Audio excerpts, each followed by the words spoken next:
offenses to the holy names which are to be avoided, written by Srila Vyasadeva in the Padma Purana. 1. To blaspheme the devotees who have dedicated their lives for propagating the holy name of the Lord. 2. To consider the names of demigods like Lord Shiva or Lord Brahma to be equal to or independent of the name of the Lord Vishnu. 3. To disobey the orders of the spiritual master. 4. To blaspheme the Vedic scriptures or scriptures in pursuance to the Vedic version. 5. To consider the glories of chanting Hare Krishna to be an imagination. 6. To give some interpretations to the holy name of the Lord. 7. To commit sinful activities on the strength of the holy name. 8. To consider the chanting of Hare Krishna as one of the auspicious ritualistic activities which are offered in the Vedas in spiritual activities, Karma Kanda. 9. To instruct a faithless person about the glories of the holy name. 10. To not have complete faith in the chanting of the holy name and to maintain material attachments even after understanding so many instructions on this matter. It is also an offense to be in uttering while chanting.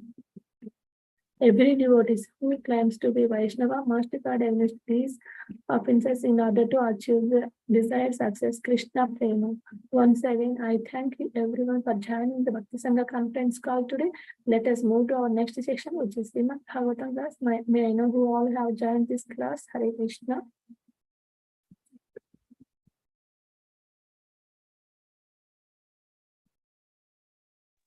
Hare Krishna, Radha Mataji, Dandavat Pranam, all glories to Srila Prabhupada. This is Vinita Gandharvika Devi Dasi from Texas. Hare Krishna, Vinita Gandharvika Mataji, please accept my humble obeisance all glories to Srila Prabhupada. Thank you very much, Mataji, for joining the call. Hare Krishna. Hare Krishna, Radha Pyari Mataji, Hare all glories to Srila Prabhupada and Guru Maharajas. My humble obeisances to you and all the devotees. This is Krishna Kumari Devi Dasi from Rana. Hare Krishna, Krishna Kumari Mataji, please accept my humble obeisances all glories to Srila Prabhupada. Thank you very much, Mataji, for joining the call. Hare Krishna. Krishna Mataji, Dandavat Pranam, all glories to Srila Prabhupada, all glories to all the devotees. And this is Sushmita from Canada. Hare Krishna, Sushmita Mataji, please accept my humble obeisances all glories to Srila Prabhupada. Thank you very much, Mataji, for joining the call and giving your association. Hare Krishna. Hare Krishna Mataji, Dandavat Pranam. I offer my obeisances to all assembled devotees. All glories to Srila Prabhupada. This is Anand Shah from West Bengal. What's your name, Prabhuji? Anand Shah Mataji. Hare Krishna, Prabhuji, Dandavat Pranam, all Srila Prabhupada. Thank you very much, Prabhuji, for joining the call. Hare Krishna. Hare Krishna. Hare Krishna Mataji, please accept my humble obeisance of glories to Srila Prabhupada. This is Shashidhar joining from Texas. Hare Krishna. Hare Krishna, Shashidhar Prabhuji, Dandavat Pranam, all Srila Prabhupada. Thank you very much, Prabhuji, for joining the call. Hare Krishna.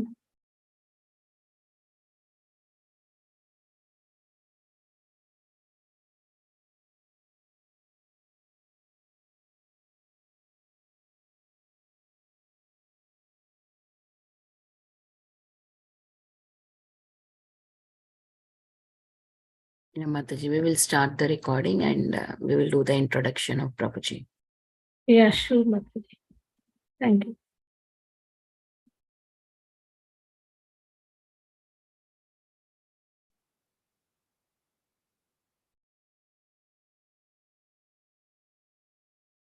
Welcome to Bhakti Sangha conference call. Today we are fortunate to have His Grace Ananta Rupa Gaur Prabhuji to enlighten us on the topic of Srimad Bhagavatam 6th canto, 17th chapter, text 20 onwards. First, I would like to go for the introduction. Hare Krishna and Prabhuji, please go ahead, Prabhuji, with your introduction. Hare Krishna. Hare Krishna Mataji, Dandavat Pranam. I offer my obeisances to all assembled devotees. All glories to Srila Prabhupada.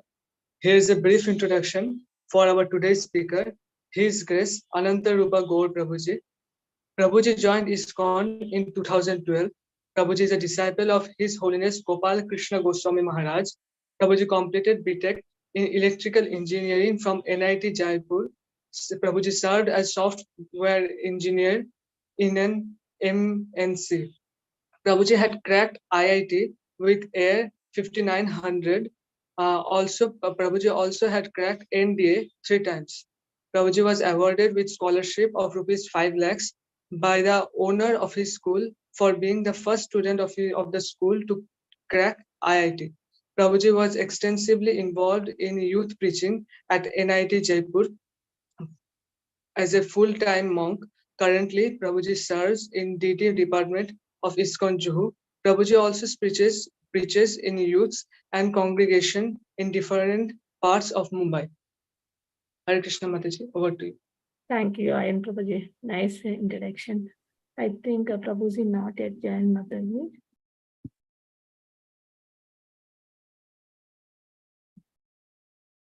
Yeah, we can take more introduction. If anybody would like to introduction, please go ahead.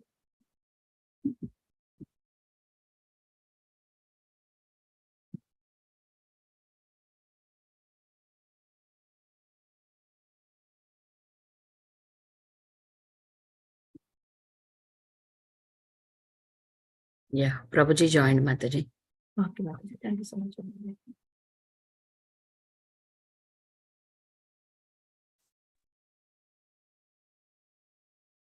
Hare Krishna. Hare Krishna, Prabhuji. Dandavat Pranam. Dandavat Pranam. Hare Krishna. All glories to Srila Prabhupada, Prabhuji. Thank you very much for giving your valuable time and association to us this morning and enlightening on the topic of Srimad Bhagavatam. I would like to hand over call to you, Prabhuji. Welcome to Bhakti Sangha Conference call. Hare Krishna. Hare Krishna. Thank you very much for kindly inviting me for today's Bhagavatam class. So,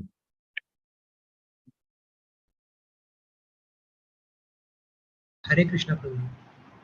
Hare Krishna. Today we are going to discuss from 6th canto, verse chapter 17, Mother Parvati curses Chitraketu Maharaj, verse number 20. Om Jnanatimirandhasya Jnananjana Shalakya Chakshurunmilitam Jena Tasmai Shri Gurave Namah.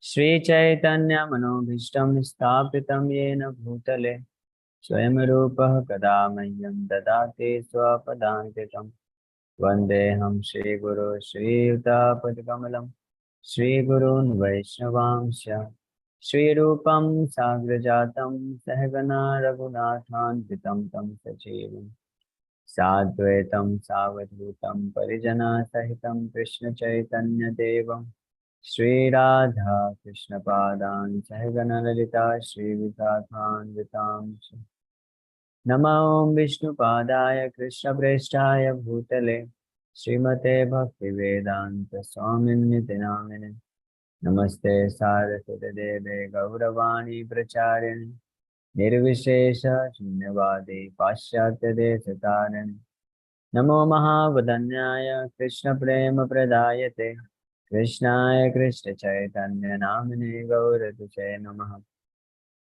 Panchadhatvatmakam Krishnam Bhaktarupa Sarupakam Bhaktavataram Bhaktakham Namami Bhaktasaktikam He Krishna Karuna Sindhu Dina Bandhu Jagatpate Gopesha Gopika Kanta Radha Kanta Namastute Sapta Kanchana Gaurangi Radhe Vrindavaneshwari Vrishabhanusute Devi Pranamami Hari Priya Vanja Kalpatarubhasya Kripa Sindhupevaja Patitanam Pavanebhyo Vaishnavebhyo Namo Namaha Jai Shri Krishna Chaitanya Prabhu Nityananda Shri Advaita Gadadhar Srivasadi Gaur Bhakta Vrinda Hare Krishna Krishna Krishna Hare Hare Hare Rama Rama Rama Hare Krishna.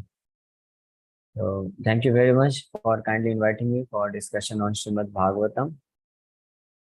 I welcome everyone for today's class on 6th canto, verse number 20 of chapter 17. So this chapter is about a very great devotee, King Chitraketu. In previous chapter, you have already read or understood that Chitraketu Maharaj, he was so exalted devotee that she got the personal audience of the Supreme Lord himself. He had talked with the Supreme Lord, so we can understand he is not at all an ordinary devotee. And after meeting with the Supreme Lord, Chitraketu Maharaj, for millions of years, he was traveling all over the universe in a aeroplane personally gifted by the Supreme Lord himself.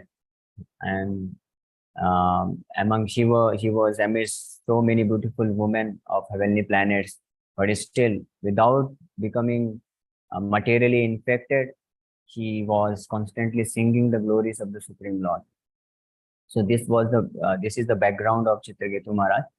So in this particular chapter, Chitraketu Maharaj, when he came across Lord Shiva, Lord Shiva was giving Bhagavatam class, and Mother Parvati was sitting with him, and he was like embracing Mother Parvati. So seeing the situation, Chitraketu Maharaj just commented in order to glorify the position of Lord Shiva. Internally, his motive was to glorify the exalted position of Lord Shiva, and externally he wanted to warn other persons not to commit offense. And he had one more intention mentioned in the purpose in the previous verses, that in order to check that other people might not commit offense to Lord Shiva, because the ordinary person cannot understand the activities of exalted devotees. So he wanted Lord Shiva to refrain from such activity. So that was his intention. And obviously Lord Shiva and all the assembled sages, they understood the intention of Chitraketu Maharaj. So they did not mind it. And Lord Shiva also, he was completely peaceful, calm, and did not object. But Mother Parvati, being the very good wife of Lord Shiva, she could not tolerate. And she was also, in one sense, she was also means not to be, she was also right in her position as a chaste wife of Lord Shiva. So whatever she did, that is also accepted. So she cursed Chitraketu Maharaj, and then after hearing the curse from Mother Parvati, Chitraketu Maharaj came down from his aeroplane and offered obeisances to Lord Shiva and Mother Parvati. So till this verse, this happened. And then Chitraketu Maharaj, when he accepted that, yes, I accept the curse, although I have not committed any offense, he was very much sure about it. Why he was very much sure about this? He himself says that although I have not committed any offense, but still I accept this curse, because I do not think that this curse is given by you. I do not think that you are the cause of this curse. Rather, I understand this is the will of the providence. And maybe the Supreme Lord wants this for me, for my betterment, for my spiritual advancement, so that I can attain to his lotus feet quickly, because I already had audience of the Supreme Lord, but from many millions of years, I am simply singing his glories. So maybe Lord has become merciful to me. Now he wants to call me back to his lotus feet. So in this way, he accepted. And in these verses, which is in which he explains means how he accepted the situation or the curse for the teachings of all the conditioned souls and all the, even the devotees who are practicing Krishna consciousness in this material world. So Chitraketu Maharaj is teaching by example that how one should accept the reverses in one's life without blaming others. The same thing is also explained in Srimad Bhagavatam 1st canto, when Maharaj Parikshit met Dharma in the form of bull. So the bull, he was attacked by this Kali personified. He was attacked, and then Parikshit Maharaj asked that why you are suffering so much? Who is giving you trouble? Who is giving you pain? Who is the cause of your suffering? The Dharma also explains the same thing. He did not exactly tell the reason why he's suffering. He simply says that I do not know exactly who is the cause of my suffering, and nobody should be blamed for my suffering condition. So similarly here also, Chitraketu Maharaj explains that the person who is immediate cause of our suffering, he should not be blamed for our suffering condition. He is just a medium. And the same thing has also been explained by Avanti Brahmana. Avanti Brahmana, who was very wealthy Brahmana, well-to-do Brahmana, but he was very miser, and by the will of the providence, she came across such a situation in life where he lost all his riches, all his resources, and even his relatives, friends, and wife, children, parents, everyone rejected him. And not only that, he came in such a position that all the villagers, they used to insult him, they used to give suffering to him, they used to beat him. All these insulting situation he was tolerating, and by the mercy of the Supreme Lord, which he himself accepts that I must have done something, some kind of devotional service to the Supreme Lord, some kind of service to Vaishnava in my previous life, because of which the Supreme Lord is pleased upon me, and that is why I have come across this situation, and I am able to realize that this all my suffering condition is not actually because of the medium, other different kinds of persons, situation, and planets, demigods. They are not the cause of my suffering. Rather, mana eva manushyanam karanam bandha mokshayo. That the only mind is the main cause of my suffering. So he also comes to the same conclusion. And we also find many similar examples in the Bhagavatam, where this prostitute Pingala also, no, not, yes, in Uddhav Gita, this comes. Lord Krishna explains that how she was engaged in such a horrible business, but internally she was not fully satisfied.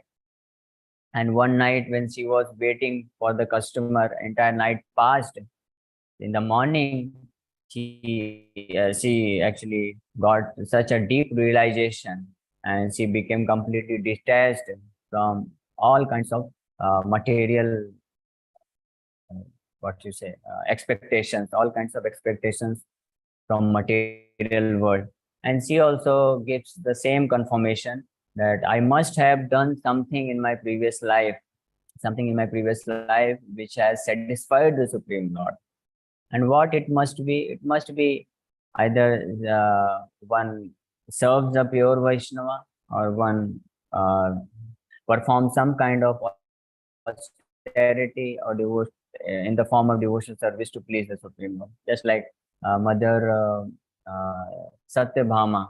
Satyabhama, when she asked how I got the opportunity to become one of your favorite queen, Lord Krishna explains, in your previous life, you performed with great austerity, with great determination, you performed Kartik Vrata, because of which you got me as your husband. So anyone who comes in contact with devotees of the Lord, or anyone who comes to the realization of full Krishna consciousness, that must be understood that the Supreme Lord has become pleased with his activities, either in this life or in the previous life. So this is the main point which we learn from. And Chitraketu Maharaj also here, he explains the same thing. He did not blame Mother Parvati, Lord Shiva, or anyone else.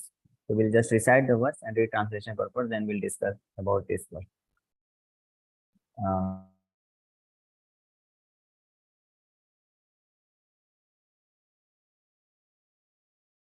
So repeat the verse. Yes, Mataji. Hare Krishna. Hare Krishna, Prabhuji, can you repeat? What did you ask us? Yeah. So should I only recite the verse, Prabhuji. or you will also repeat? Yeah, we will repeat it on mute. Prabhuji, is that okay? Because it echoes. It's Okay. a Zoom, right? Yes. Okay. Guna pravaha etasmin kashapa kono anugraha kasargo naraka kova kim sukham dukkham evava.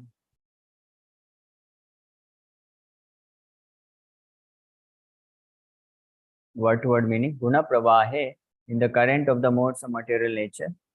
Etasmin, this, ka, what, sapa, occurs, ka, what, no, indeed, anugraha, a favor, ka, what, swarga, elevation to heavenly planets, narakaha, hell, ka, what, va, or, kim, what, sukham, happiness, dukkham, distress, eva, indeed, va, or. Translation purport by Srila Prabhupada. This material world resembles the waves of a constantly flowing river. Therefore, what is a river? What are the heavenly planets and what are the hellish planets? What is actually happiness and what is actually distress? Because the waves flow constantly, none of them has an eternal effect. Purport. Srila Bhakti Vinod Thakur sings, Mishe Mayara Vase Yaksha Bhishek Hacha Habu Dubu Bhai. My dear living entities within this material world, why are you being carried away by the waves of the modes of material nature? Jiva Krishna Das e Viswas Karleta Ar Dukhanai. If the living entity tries to understand that he is an eternal servant of Krishna, there will no longer be misery for him. Krishna wants us to give up all other engagements and surrender unto him. If you do so, where will the cause and effect of this material world be? There is nothing like cause and effect for the surrendered soul.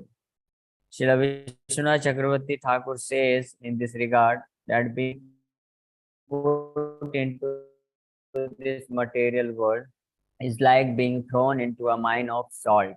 If one falls into a mine of salt, he tastes only salt wherever he goes. Similarly, this material world is full of miseries. The so-called temporary happiness of the world is also misery. But in ignorance, we cannot understand this. That is the actual position. When one comes to his senses, when he becomes Krishna conscious, he is no longer concerned with the various conditions of this material world. He is not concerned with happiness or distress, curses or favors, or heavenly or hellish planets. He sees no distinction between them. That is the transcendental platform, transcendental position. When a living entity achieves that, he becomes indifferent to material dualities. But one who is trapped in waves of material nature, he must be subjected to two folds, these dualities of material world, sukha, dukkha, papa, punya, and man, apman. These things one gets affected. So in this verse, Chitraketu Maharaj, he is explaining Guna Pravaha Etasmin. Etasmin means in this word. Guna means modes of material nature. Modes of material nature, three modes, modes of goodness, passion, and ignorance, which are products of matter. Pradhana means material, prakriti, separated energy of the Supreme Lord. So these modes of material nature are compared as pravaha. Ka shapa kanu anugraha. Shapa means curse or miserable condition of life. Anugraha means good condition of life, pleasurable happiness of this material world. And Swarga and Naraka. Swarga means heavenly, heaven. Naraka means hellish condition of life. Sukham and Dukkham, happiness and distress. All these are, but the effect of Guna Pravaha, waves of material nature, just like in the ocean, sometimes, especially when one is on the boat and ocean waves come, so sometimes he feels that he is going down and sometimes he feels that he is going up.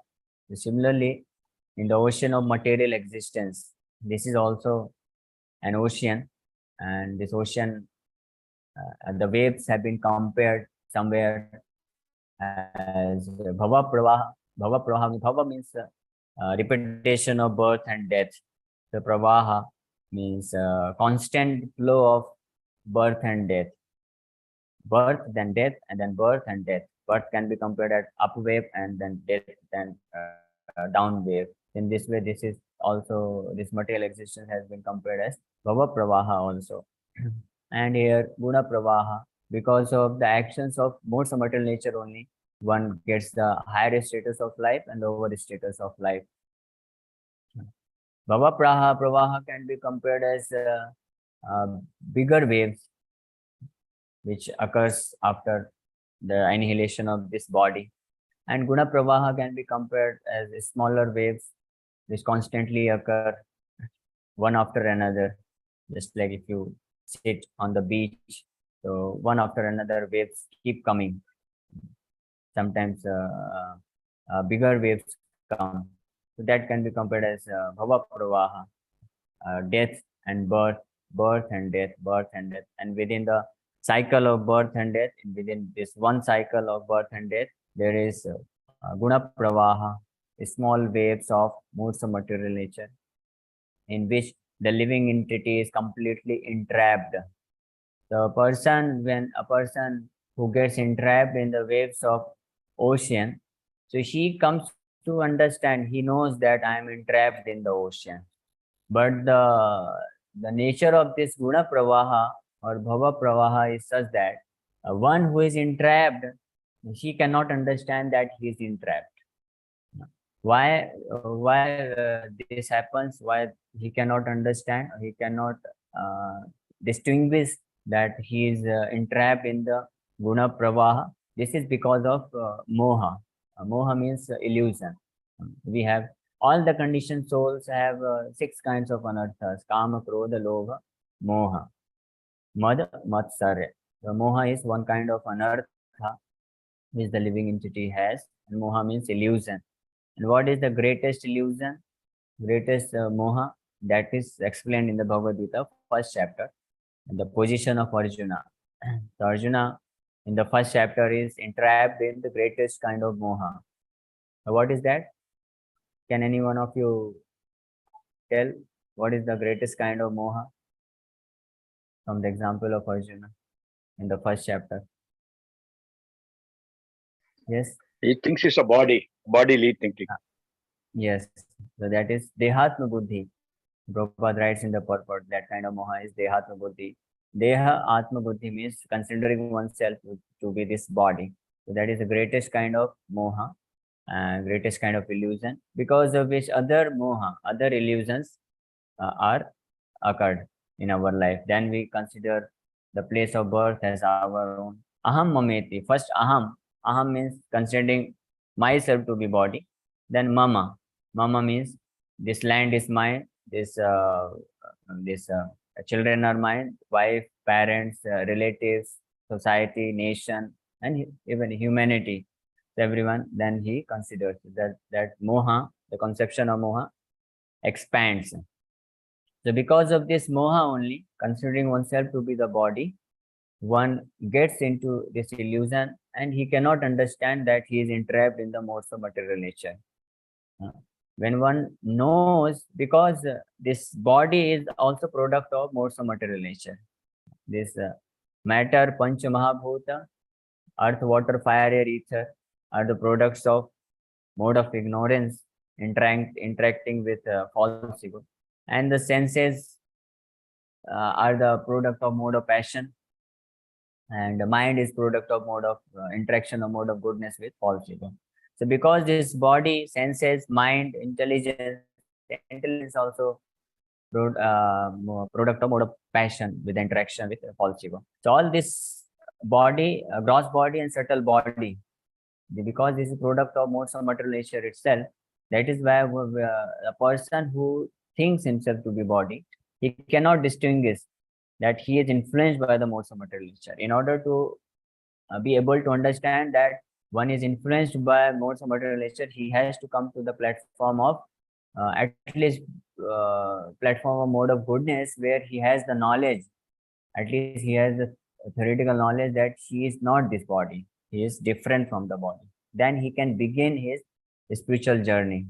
From there, from that point, actually, devotional service starts. Of course, devotional service to the Supreme Lord is so powerful. Even in the modes of ignorance and passion, when one executes the devotional service, he is gradually elevated to the platform of mode of goodness, where he then is able to understand his actual position, which is known as Sambandha Jnana, Sambandha Tattva. And in that, after being established in the Sambandha Jnana, Sambandha Tattva, when executes the devotional service, which is Abhidheya, then he is able to attain the Prayojan. Otherwise, one cannot attain to Prayojan. Without Sambandha Jnana, one cannot attain to the Prayojan. And without attaining the platform of Prayojan means complete attachment or love for the Supreme Lord. Prema Pumartho Mahan, Sri Chaitanya Mahaprabhu explained that love for the Supreme Lord is ultimate Prayojan for the living entity. So one, Srila Bhaktivinoda Thakur explains this thing in Harinam Chintamani. One who simply chants the holy name of Krishna, she cannot actually attain to the platform of Prayojan very quickly. Although he will also attain, but it will take time, because without becoming established in Sambandha Jnana, Sambandha Tattva, philosophy or Siddhanta, Bhakti Siddhanta, one cannot perform bhajan, chanting or devotional service to Krishna offenselessly. And without performing bhajan offenselessly, one cannot be elevated to the platform of pure devotional service or platform of Prayojan. Performing bhajan with aparadha leads one to material piety, and he attains to material aishwarya. Although he gets the opportunity also to get associated with the pure devotees of the Lord. So that is why it is better. Still, it is better than material piety, which is done by materialistic people, by charity and opening hospitals, all these things. The one who simply chants, that is why Srila Bhakti Siddhanta Saraswati Maharaj used to say, a brahmachari who has left everything, all the responsibility, who sits in the corner of a temple and who only chants Hare Krishna Mantra, is far better than the position of great demigods. Why? Because he is on the path of executing this ultimate goal of life. He is on that path, and he will ultimately attain to the Prayojan Tattva. So Srila Bhakti Siddhanta Saraswati Thakur, he used to explain that sometimes he observed that some of his devotees, they, without undergoing the philosophical discussion which Srila Bhakti Siddhanta Maharaj used to do mostly in his lectures, so they were trying to jump to the platform of Prayojan and to the platform of Rasa by discussing different pastimes of the Supreme Lord Krishna and like Geet Govind, Ujjwal Nilmani. So Srila Bhakti Siddhanta Maharaj warned them that without Siddhanta, without understanding Siddhanta of Bhakti, one cannot attain to the platform of Vinoda or love of Bhakti. So he said, without Bhakti Siddhanta, one cannot reach, one cannot approach Bhakti Vinoda. So this also makes the disciplic succession. So here, this is very important, why a living entity cannot understand. Like Chitraketu Maharaj, he is clearly explaining all these things. So Lord Krishna also explained in Bhagavad Gita, he explains that Prakriti Kriyamanani Guna Karmani Sarvasya Ahankar Vimudhatma Kartaham iti mandate. So although all the activities which are done by a living entity, whether with this body or mind or intelligence, all the activities, thinking, feeling and willing or acting, all these things are done under the control of three modes of material nature. All these activities are enacted by modes of material nature. But a person who is Vimudhatma means Vishishta Rupena Mudha, first class Mudha, first class in ignorance. He cannot understand, and he thinks that I am doing this. Why? Because Krishna says, Karta ham iti manyate, because of false ego. Because of Vimudhatma means one who is in greatest kind of moha. One who considers oneself to be this body, he is Vimudhatma. Elsewhere, Krishna also says, Abjananti ma mudha manusham tanumashita. So there Krishna uses the word mudha. Mudha. Sometimes some of the transcendentalists like Mayavadis, they accept that I am the spirit soul, I am Brahman, and there is supreme, but they do not accept the supreme Brahman. They think everything is Brahman, and when the Brahman comes and takes incarnation, so like they think that the Supreme Lord, when he takes incarnation, he assumes material form. So thinking the transcendental body to be like to be made up of matter, that is also another kind of moha. One moha is dehatma buddhi, thinking oneself to be this body. This is the greatest illusion, greatest moha. And for these kind of people are known as vimudhatma, Vishishta Rupena, or first class Mudha. And then second class Mudha, Krishna explains one who thinks that he is not this body, he is Brahman, but he thinks I am this material body. He thinks Krishna is the Brahman has come and assumed the form of this material body.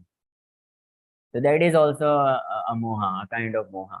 That is Mudha, second class foolish person, second class Mudha. So they cannot avjananti ma mudha manusam tanumashitam param bhavam ajananto mama bhuta maheshwaram. So these kind of people, param bhavam, they cannot understand the param means supreme nature of the Supreme Lord, Supreme Brahman. Although they can, they know, they understand that we are also Brahman. We are not of this material world, but they cannot understand the param bhavam of the supreme nature of the Supreme Lord. Mama Bhuta Maheshwaram. Maheshwaram. Maheshwaram means the supreme controller, that I am the supreme controller. The same thing is explained in the Upanishad. Nityo Nityanam Chetana Chetananam. Srila Prabhupada quotes this word so many times.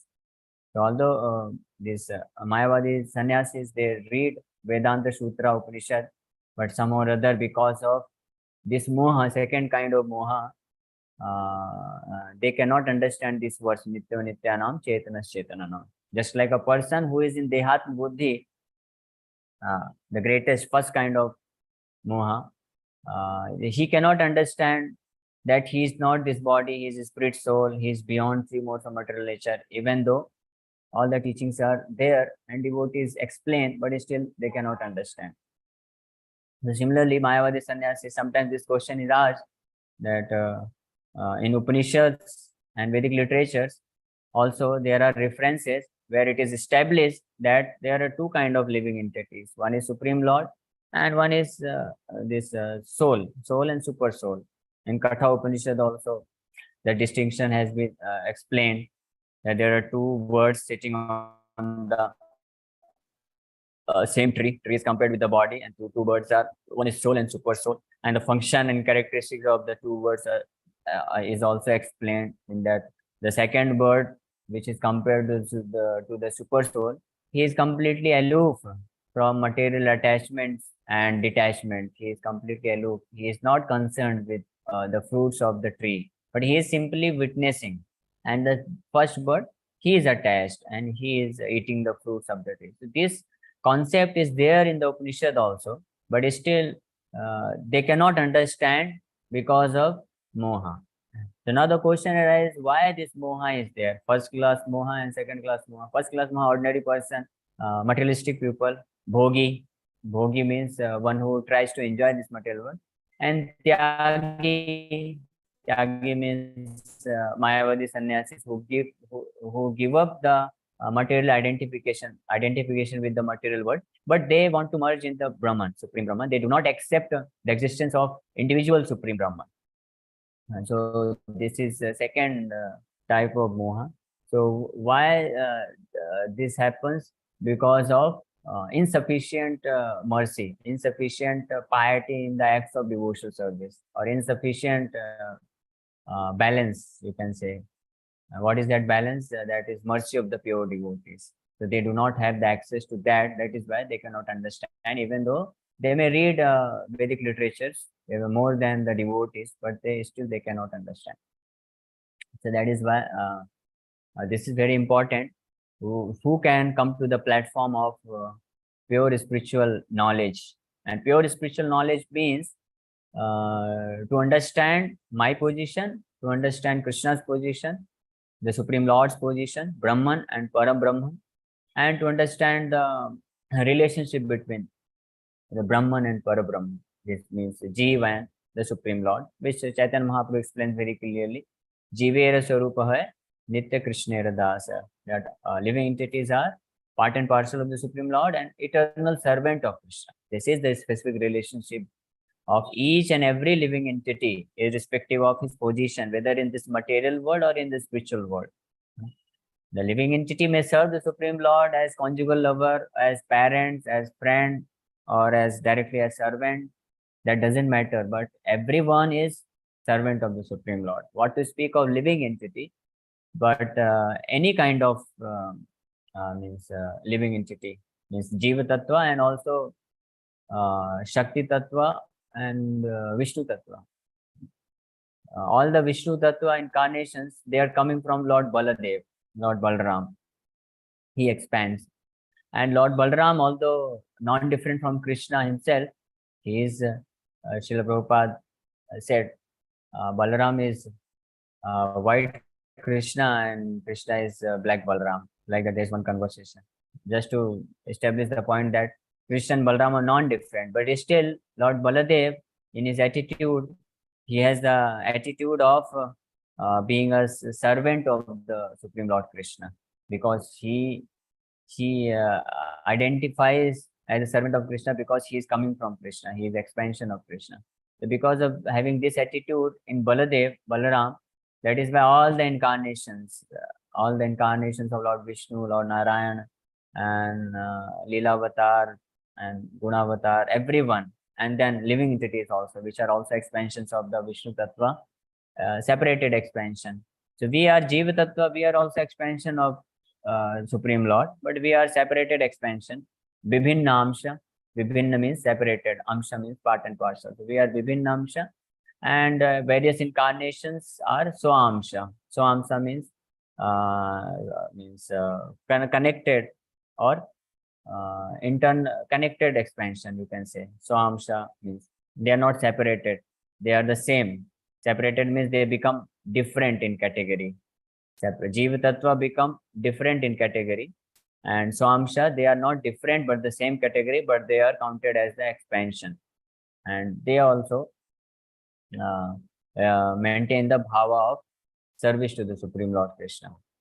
So this is the actual position of each and every living entity, and this is what is Sambandha Jnana, explained by Sri Chaitanya Mahaprabhu. With this understanding, when one approaches Vedic literature, and when one approaches the Supreme Lord, then he can be said that he is perfectly performing Abhideya process, the process to come to the platform of transcendental position.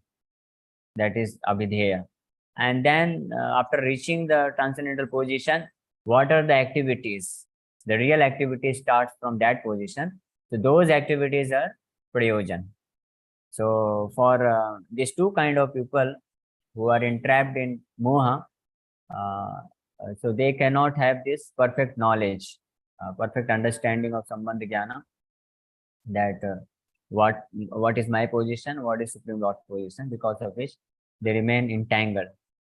So all these kind of people, if they somehow or other comes in contact with a pure devotee of the Lord, so by hearing from them, they can understand the real position of living entity and real position of the Supreme Lord, and in this way they can also get established in the proper pure process of devotional service, which is known as Abhideya Tattva, Abhideya, and then they can also attain to the position of Prayojan. This has been explained in Chaitanya Charitamrita by Sri Chaitanya Mahaprabhu. When he met in Benares, Chaitanya Mahaprabhu met Sanatana Goswami, and continuously for 2 months he gave him transcendental knowledge. Rupa Goswami he met and he gave at Prayag, at Prayagraj he met, and he gave knowledge for 10 days, and that formed and basis of that conversation or that means knowledge received from Chaitanya Mahaprabhu, Rupa Goswami wrote Bhakti Rasamrita Sindhu and Nectar of Instruction, Nectar of Devotion, and similar other literatures which are known as law books of ISKCON, especially Bhakti Rasamrita Sindhu. Srila Prabhupada said this is law book of ISKCON. Law book means there are instructions which forms the basis of Abhidheya process, Abhidheya knowledge. Rupa Goswami becomes the Acharya of Abhidheya, and he established the deity of Govind Dev Ji, who becomes the Abhidheya Dev, the deity of process, accepting the services from the devotees. And Sanatan Goswami, Chaitanya Mahaprabhu gave knowledge for 2 months, and to Sanatan Goswami, he specifically instructed him in Sambandha Jnana, and he also explained about Avidya process and Prayojan Tattva also. All the 3 things Chaitanya Mahaprabhu explained to him. And after this conversation, Sanatan Goswami, when he asked that, my dear Lord, I have heard that in Jagannath Puri, you explained the meaning of Atma Rama verse to Sarma Bhattacharya in 18 different ways. So I'm also eager to know the meaning. So would you kindly repeat this, the meaning of this Atma Rama verse to me? I'm very eager to hear. So Chaitanya Mahaprabhu, he said that I do not exactly remember, because I was a madman, and that Sarma Bhattacharya, he was also mad. So in madness, I explained something, and interestingly, he was also mad because he accepted whatever I said to be truth. So exactly, I don't remember. But because you are pure devotee of Krishna, so in your association, I'm getting some inspiration. So I will share something. So in this way, Chaitanya Mahaprabhu explained 61 different meanings of the Atma Rama verse.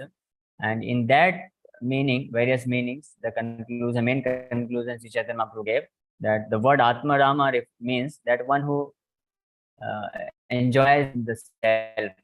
So Atma word can be taken as Atma can refer to body, mind, intelligence, and endeavor, and all Atma can also refer to Brahman. And Brahman means 3 aspects of Brahman: Brahma, Paramatma, Supreme Lord. So in this way, 7 different meanings Mahaprabhu gives to the word Atma, and Atma Ramas, that to these 7 different meanings, that those who enjoy in those Atma only. This one, if we take the meaning of Atma as body, so those who enjoy in the body only, they are known as Atma Ramas. So the verse is Atma Ramasya Muniyo Nirgranthi Rapirukrame Kurvanti Ahetukim Bhakti Mitham Bhuta Gunohari. So I will just briefly explain. Mahaprabhu explains that all kinds of living entities who are enjoying or who are satisfied either with the body, either with the mind, who are enjoying in the mind only, or satisfied with the mind or body or intelligence, or with their endeavor only, or who are self-satisfied with transcendental knowledge, Brahman. So all these kinds of living entities, they leave their propensity to enjoy different types of situation, and they become attracted to the transcendental qualities of the Supreme Lord. Itham Bhuta Guno Hari means such are the transcendental qualities of the Supreme Lord, which attracts all kinds of living entities, irrespective of what is his position, how much he is entangled or entrapped, how much foolish he is, whether he is Mudha or Vimudha, doesn't matter. He can get attracted to the transcendental qualities of the Supreme Lord Hari, and when he gets the opportunity to hear from the pure devotee of the Supreme Lord. That is the potential of the pure devotee of the Lord. And when he gets attracted to the transcendental qualities of the Supreme Lord, transcendental qualities means there are different qualities or features of the Supreme Lord. One may get attracted to the form of the Supreme Lord. That is also one of the transcendental qualities. One may get attracted to the Amritam coming out of his mouth. That means the Bhagavad Gita, Krishna Katha. And one may get attracted to the nature of the Supreme Lord, how he is so merciful, he is Bhakta Vatsal, how he protects his devotees, how he doesn't care for anything else in the entire creation. He simply wants to keep his promise to protect the devotee. For the sake of his devotee, he can give up everything. When Amrish Maharaj was offended by Durvasa Muni, to Durvasa Muni, the Supreme Lord said that if my arms, my own arms, if they offend a Brahmana or a Vaishnava, I will cut my arms also. And my pure devotee is more dear to me than Lord Shiva, than Lakshmi, than Sankarshan, and even my own self. He is more dear to me than my own self. In this way, when one hears such narrations, such attractive pastimes, qualities, nature, features of the Supreme Lord from the mouth of a pure devotee, then naturally one gets attracted to the Supreme Lord.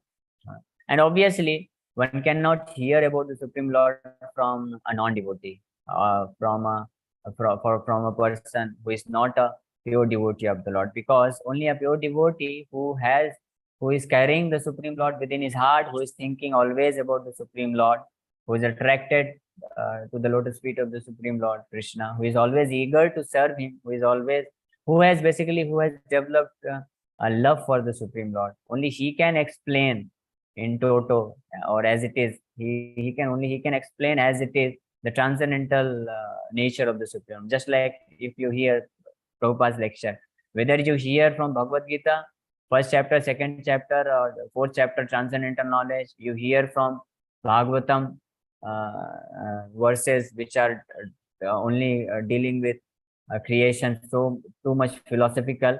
You hear any lecture of Prabhupada, he is always, because he is absorbed in thought of the Supreme Lord, in love. He explains those verses in such a way that we get the attachment for the Supreme Lord. We get attracted to Krishna.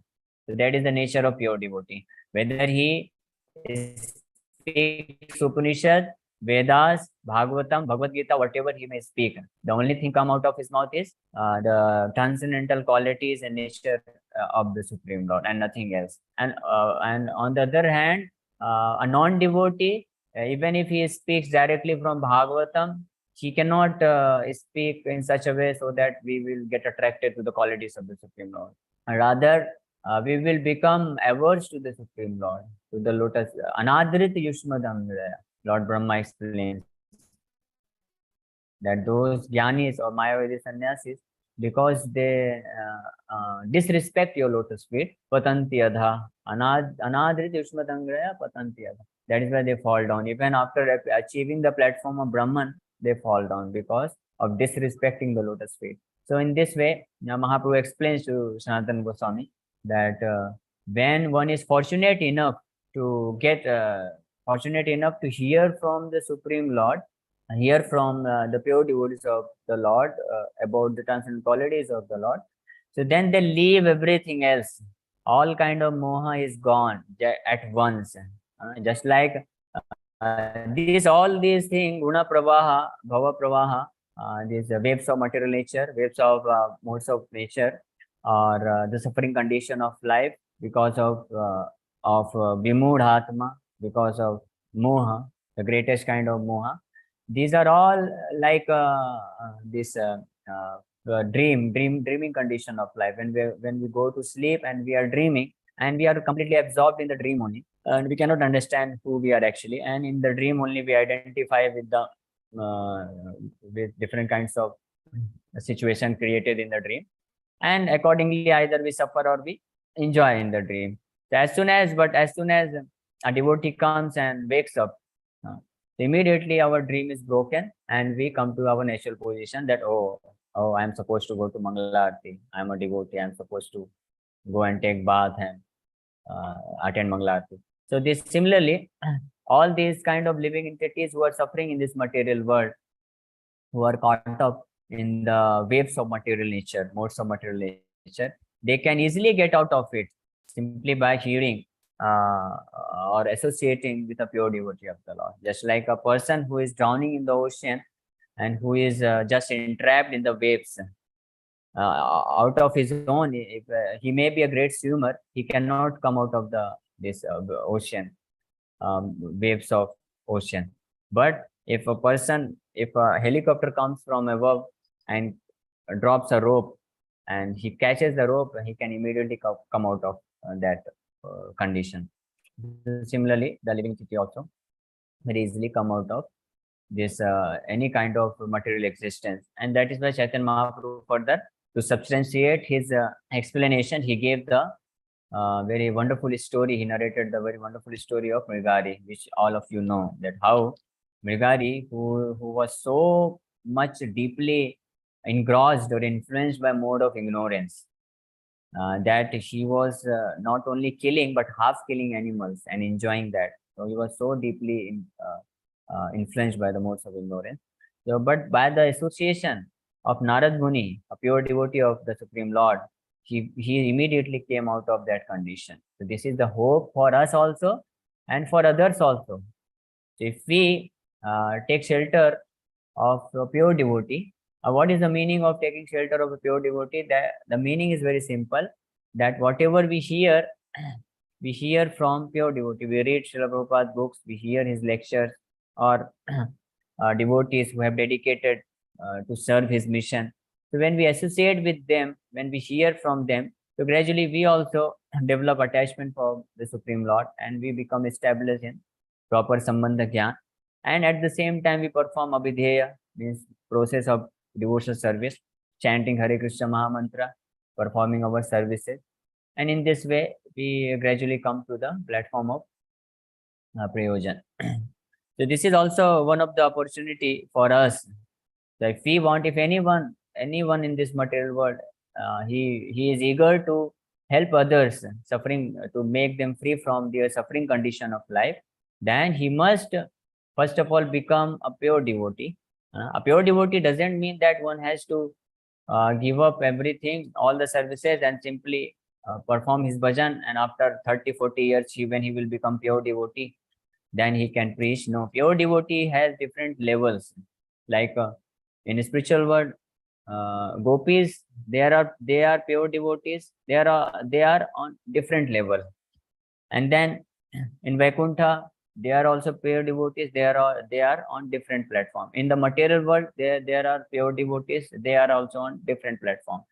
And there are sadhakas also.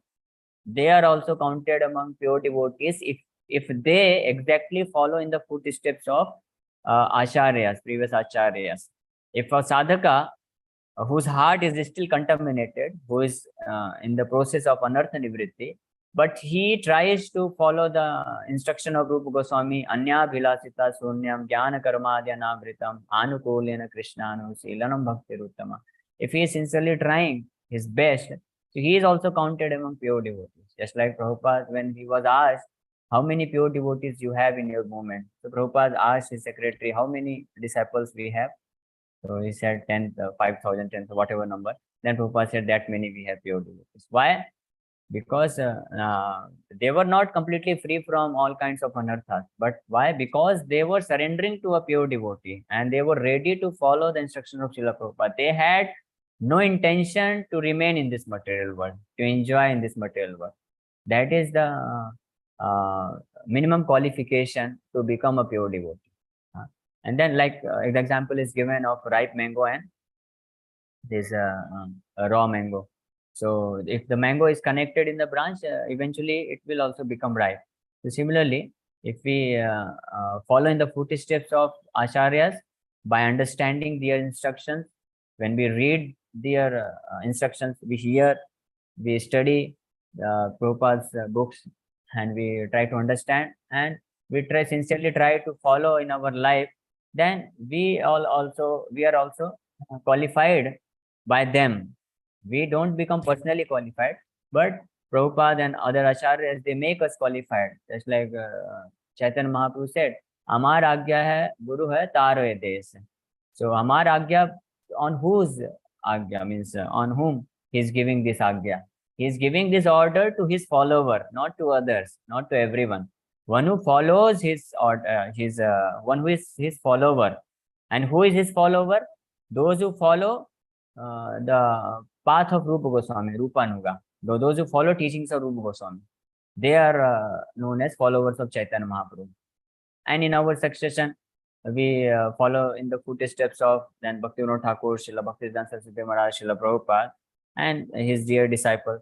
So in their line, when we follow their teaching in their mode, then the order is already given that you become preacher and you liberate others also.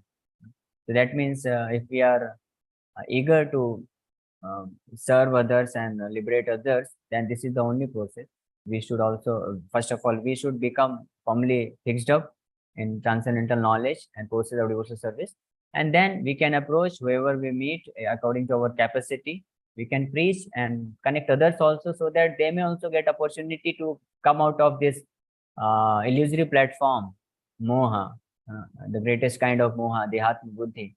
And they will also come to the same platform like Chitraketu Maharaj is explaining here. Then they will understand, after reaching to the transcendental platform, they will understand actually there is nothing which can satisfy me in this material world. All this so-called happiness and distress is actually illusory. I cannot become happy or satisfied simply by trying to remove my material distress and simply by trying to get material happiness. This is not at all possible. In this way, you can come to this understanding. Thank you very much for kind and patient hearing. I do not know whether I was understandable or not, because generally English is my second language. Here I give classes in Hindi only, but I tried my best. Thank you very much. Hare Krishna. If there are any questions or comments, welcome. Hare Krishna, Prabhuji. Wonderful class, Prabhuji. Thank you so much. I'm requesting devotees, if anybody have any questions, please go ahead. Hare Krishna, Prabhuji. Dandavat Pranam, all glories to Srila Prabhupada. What a beautiful class, Prabhu. Very nice. It was very understandable and clear. So many examples you have given. Very grateful to you for coming on the call, Prabhu. Hare Krishna. Hare Krishna. Thank you. Hare Krishna, Prabhuji. I have one question. Yes, Prabhu. You explain the relation between Balaram and Lord Krishna. I know the relation between Srimati Radharani and Lord Krishna.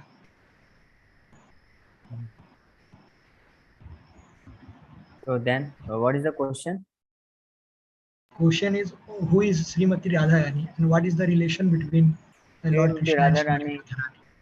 Srimati Radharani is explained in Chaitanya Charitamrita. Krishnadas Kaviraj Goswami explained, she is Haladini Shakti of the Supreme Lord Krishna. Krishna has unlimited potency. Parasha Shakti Vividaya Vashuyate. Swabhavi Jnana Bala Kriyacha. The Supreme Lord has Parasha Shakti Vividaya. Vividaya means unlimited in number and variety of Shakti. And the nature of the Supreme Lord Shakti is one of the Shakti is this external energy, material energy. And there are many. In three categories, these Shaktis have been divided, although they are in unlimited number. The first is internal potency, external potency, and marginal potency. We come in marginal potency, and this material world is external potency. And internal potency, there are different kinds of Shakti. Out of all the internal potencies, the greatest is Srimati Radharani, Haladini potency. And the function of the Haladini potency is to give pleasure to the Supreme Lord Krishna. And that same Haladini potency also become the cause of pleasure to all the devotees also. That is why the devotees who get the transcendental bliss after serving Krishna, that is by the mercy of Srimati Radharani. So this is what is explained in Chaitanya Charitamrita. And Shakti Man Abhedayo, Krishna and Srimati Radharani are non-different. Yeah, they are non-different. One is Sevak Bhagavan, one is Sevya Bhagavan. Hare Krishna. Anything else? Thank you, Prabhuji. Hare Krishna. Hare Thank you Krishna. so much, Prabhuji. Okay. Thank you very much. Anybody have Hare- questions?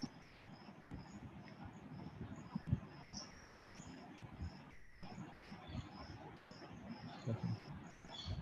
I couldn't see any questions, Prabhuji. Okay.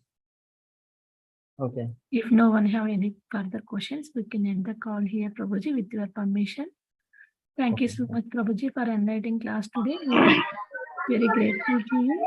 And we look forward to your association again and again in the future. SP or obeisances to Prabhuji. Vanchakalpatarupekša kripa sindhubhyo cha patitanam pavanebhyo Vaishnavebhyo namo namaha. Srimad Bhagavatam ki jai. Ki jai. Prabhupada ki jai. Prabhupada ki jai. Ananta Rupa Gaur Prabhuji ki jai. Jai. Jai. Radhe Radhe. Thank you. Hare Krishna. Nityananda. Radhe Radhe. Gauranga, Nityananda, Gauranga. Nityananda. Radhe Radhe. Hare Krishna. Thank you all, Hare Prabhuji Krishna. and Thank you Mataji. everyone for joining. Radhe Radhe.